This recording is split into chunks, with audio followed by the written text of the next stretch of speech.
Biafra, meherani onuzo ke Biafra, na meherani onuzo ke Biafra, meherani onuzo ke Biafra. Welcome, fellow Biafrans, lovers of freedom across the world. I welcome you to this amazing platform. Thank you so much for joining me on today's program, and I wish you a very happy new year. Finally, we are now in the year 2025. And as we proceed in the year 2025, we must not forget that we have a lot of responsibilities. Our responsibility in this platform is to give you information and make sure that you have an update on what is going on in Biafra land, more especially things that has to do with the restoration of independent state of Biafra.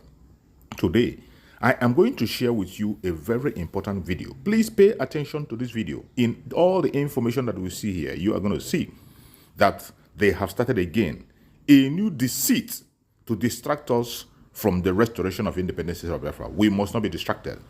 It is either Biafra or nothing. Mazen Nandekano said it to us and he has not changed his mind. If anybody tried to insinuate that Mazen Nandekano have changed, that is a lie.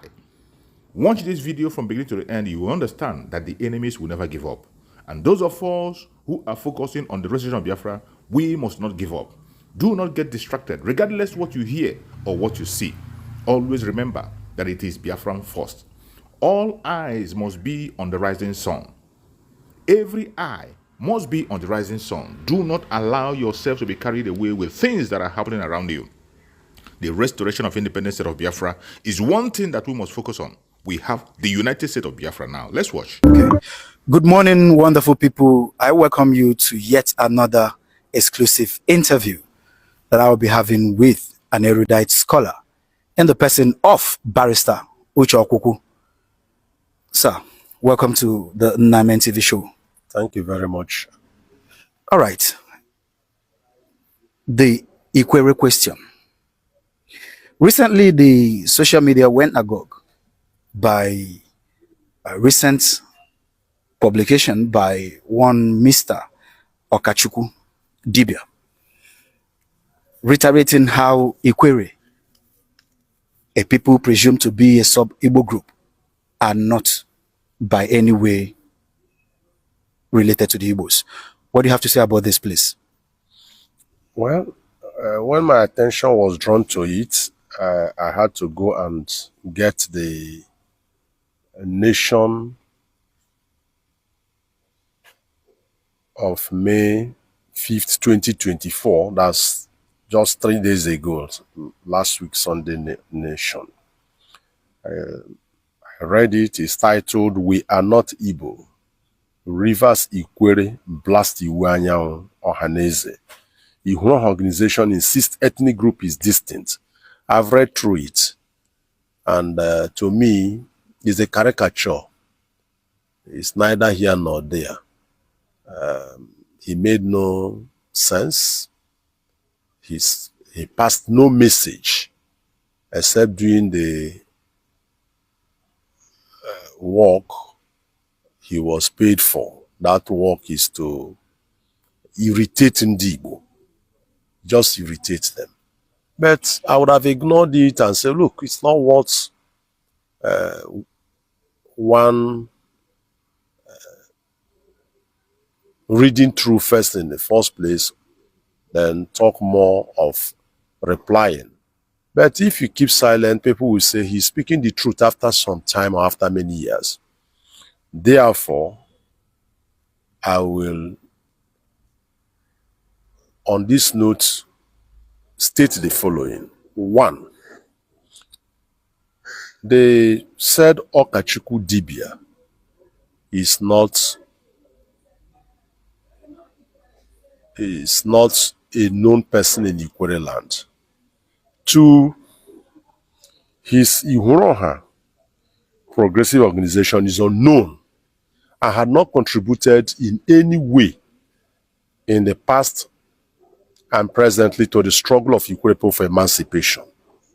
For example, in 1999, when the whole Ikwere youths gathered in Elele to come up with the Ikwere Rescue Charter, which was the first all Ikwere youth convention ever held, he was not a member of the IYC. He never participated. So he had never been part of our struggle for emancipation. He doesn't even know where we're coming from, where we're going to. So I won't take him serious. And I urge everybody not to take him serious. Ikweres, for emphasis, are Igbos. If you read through my article 4 years ago, that's December 5th, 2020, the Vanguard, when I stated in black and white that Ikweres are Igbos, in my reply to Wike when he made this kind of assertion, which he has since dropped his ideas about it. I said we are Igbos. That's 4 years back. So, and I've given reasons. Okachuku Aka, he said his name is Okachuku. I don't know what he's calling his name, Akachuku.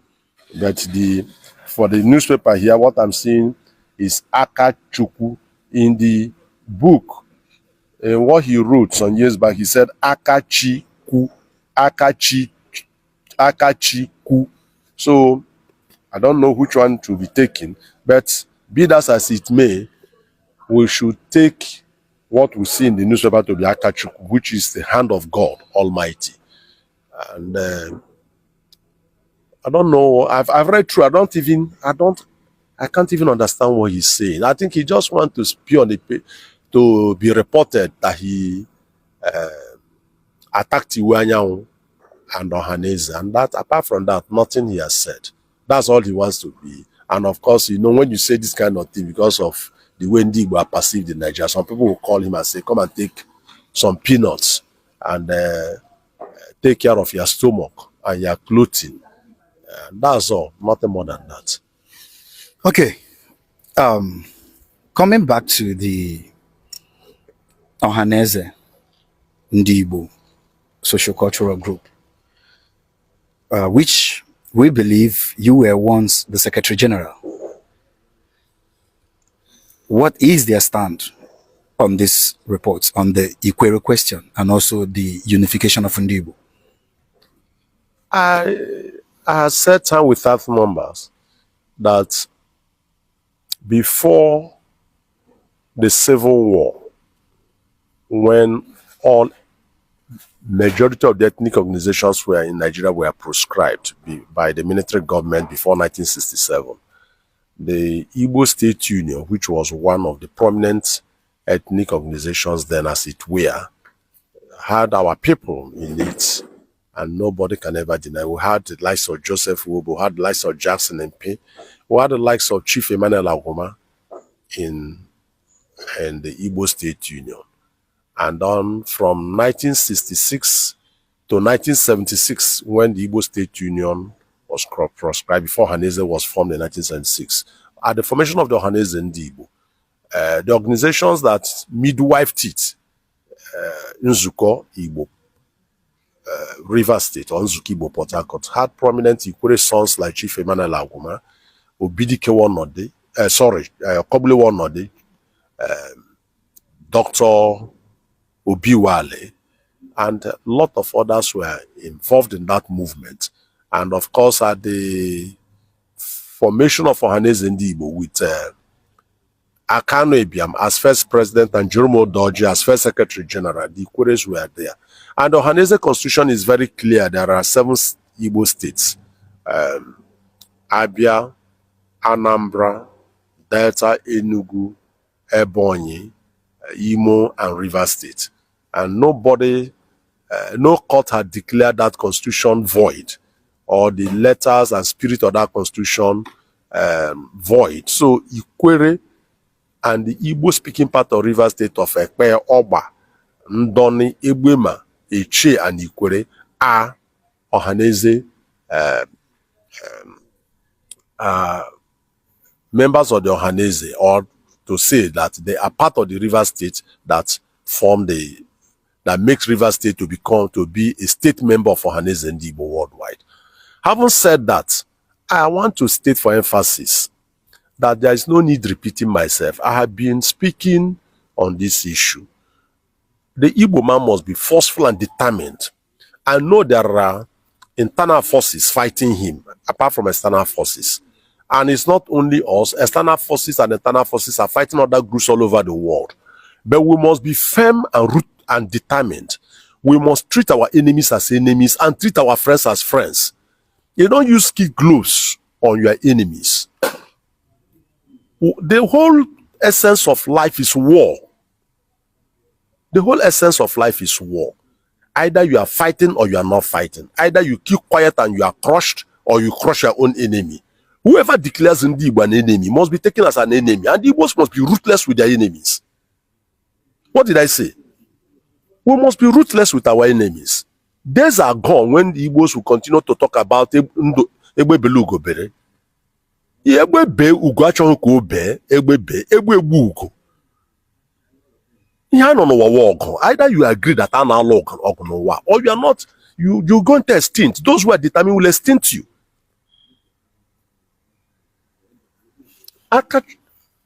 Dibia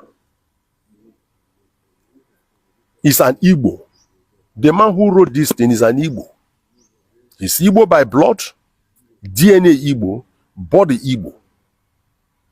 And I would challenge him to tell us his roots. I've read through his works. He said, he could have migrated from Sudan. Oh, they could have migrated from Benin. Today, it is important for emphasis to debunk the Benin assertion. What is the Benin assertion? The Benin assertion is that the Ikweres arrived through their forebearer. That's what those who claim Benin story are saying. Ochichi, during the reign of Obewere.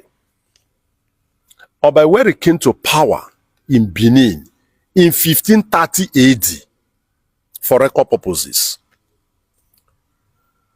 It will interest you to know Obewere came to power in about 1430 AD. And it will interest you to know that the Portuguese explorers, travelers, got to this part of the world in 1400 AD. 1400 AD. I will refer you to the works of Murray Talbot, Peoples of Southern Nigeria, Volume 1, page 238. It is there for anybody to go and read that the Portuguese came here 1400, and when they came, they got to Amafa. They met people, which is by the coast to Ijo land, and that is Ikwere land. They got to Isopo in the headquarters of the present-day Ikwere local government area, 1400, 625 years ago. 625 years ago. That was far before Obewere came to power. Now, let me refer you to another book.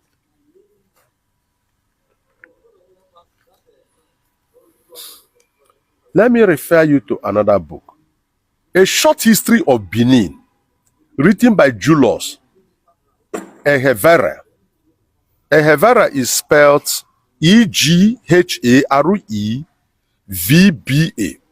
Julius Ehevere. He wrote a book titled His Short History of Benin.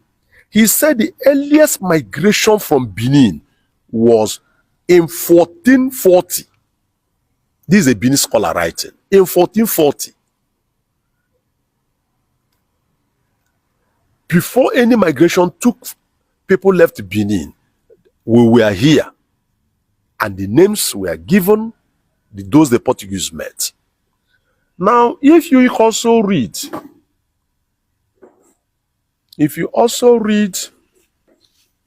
the work of the late Oba of Benin, Omo Eredua Opolopolo, who served as assistant district commissioner in the old Ahoda division between 1954 and 1965 for 11 years.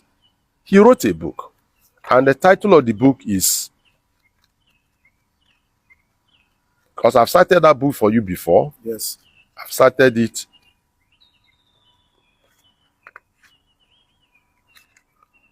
The title of the book is important. I bring it out and cite the title of the book. The title of the book is Yes, My Obedient Servant. He said in black and white that Ikweres and Eches are typical Igbos. He later became the Benin monarch. He was here for 11 years as assistant district commissioner in Ahoda. His book is there for anybody to go and read. He said Ikwere and Eche are typical Igbos. Beyond that, for emphasis, we had ample opportunity to present our case to Henry Willink. We did in 1956 and 57. The report was made public. The report was published April 1958. In that report, it was clear that the Ikweres are Igbos. The presentation of the Ikweres was that from Port Harcourt to Onitsha was Igbo land. I don't know where they're getting where they're getting their things from. He has said here, he said that his name Dibia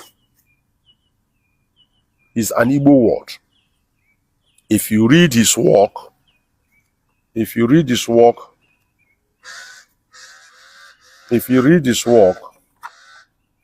said his name is an Igbo. He said my son name Dibia does not in any way assist to define my personality. Despite the pressure to change it, I have decided to retain it, to remember what Ikwere passed through in the past, representing the experiences needed to rebuild Ikwere. This is in his work, The Challenge of Ikwere Development in Nigeria, published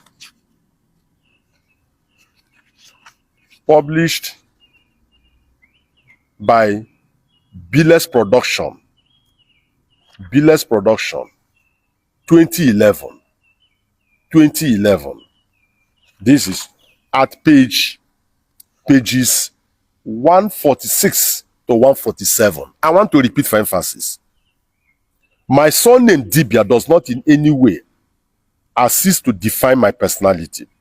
Despite the pressure to change it, I have decided to retain it, to remember what Ikwere passed through in the past, representing the experiences to rebuild Ikwere. Then the question is, if your surname is not Dibia, why are you still retaining that surname? Change your name and tell us your surname. He's an adult of over 60 years or thereabouts. Change your name and tell us their surname. Why? If my name is not Uche or Koko, at my age I should go and swear an affidavit, change my name and make it public, publish it in national and local papers, and this is my real name. You said your son, your name, that you said it's not your name. There are pressures on you to change it, and you fail to change it. For the purpose of this interview, I hold that his name is Dibia, and that is an Igbo name. If he has any other name, Dibia means healer, somebody who has knowledge, not only a healer, onye dibia onye ma ihe, onye na-agwọ ọrịa, onye a na-asụrụ anya n'obodo. That's the meaning. Because we never had doctors in this part of the world more than 100 years ago. The first Igbo medical doctor, Dr. Oku, was in 1924. That was when we produced our first doctor. So more than 100 years ago, we never had medical doctors. And I believe his father or grandfather, the name Dibia, was more than 100 years ago. So if he has any other name for Dibia, other than Dibia as called by Igbo, he should go and change it to that name, and we will clap for him. That I know his roots, as I've said, is an Igbo. His DNA is Igbo, his body is Igbo, his blood is Igbo. But I understand too that in this age where anybody needs to speak against me, castigating the struggle to undermine Igbo, he needs to do this so that you can get some little food and eat. But unfortunately, I sympathize with him and he will not go far. Thank you, my barrister. All right. According to what you said on this interview about being, let me use that word, ferocious about being about our identity as Igbo, ruthless. Sorry, okay. Be ruthless with your enemies.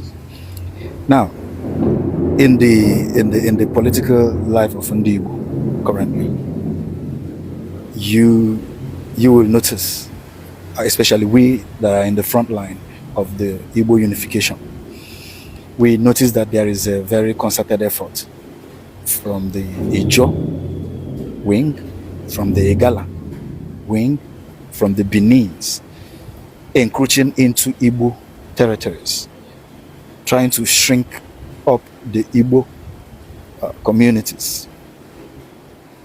What do you have to say about this?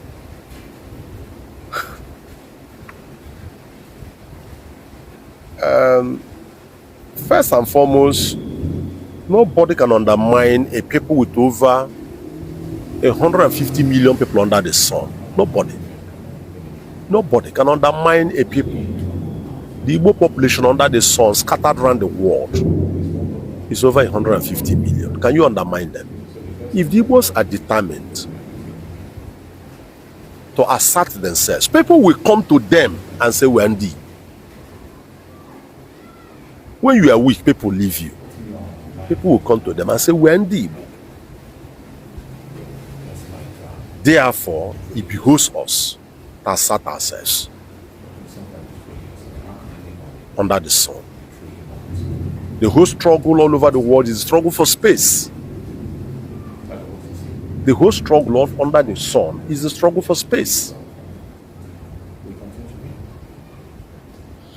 Races are struggling for space. Ethnic groups, nationalities are struggling for space.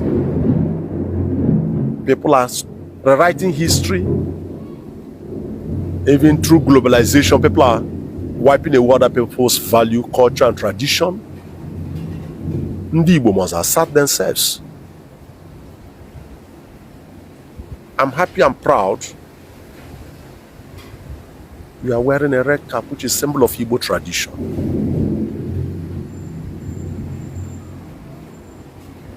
Most young men will not want to dress this way. It does, because it will not make them look very handsome in public. But on men television, which you are one of the leaders, is doing very well to project Ndi. The most important thing that Ndi Igbo must assert themselves. If they don't assert themselves, they will disappear from world map. If they don't assert themselves, they will disappear, and nobody will have. History will forget them. Therefore, we must assert ourselves. Now, how do you assert yourself? You assert yourself through different approaches. The most important thing is that you must have organization and leadership. Ndi Igbo must have organization and must have strong leadership. The organization and the leadership jointly will articulate the Igbo agenda now and in the future.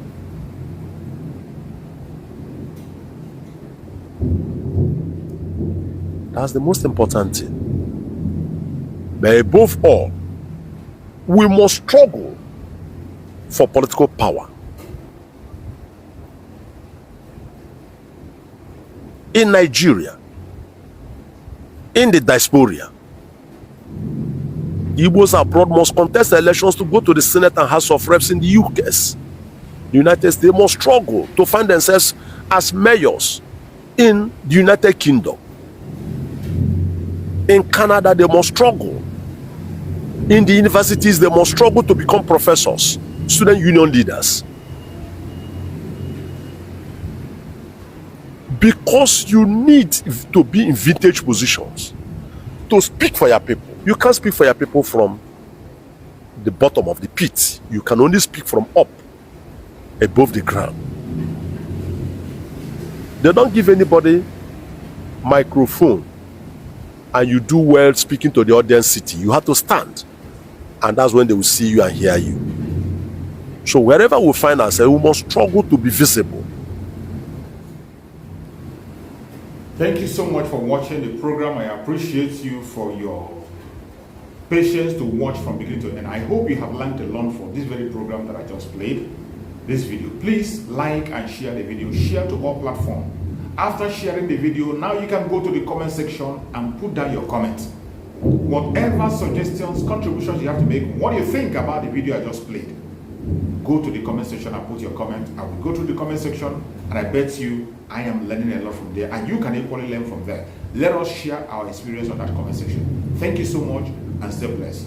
Don't forget to share, and we continue to bless you as you share.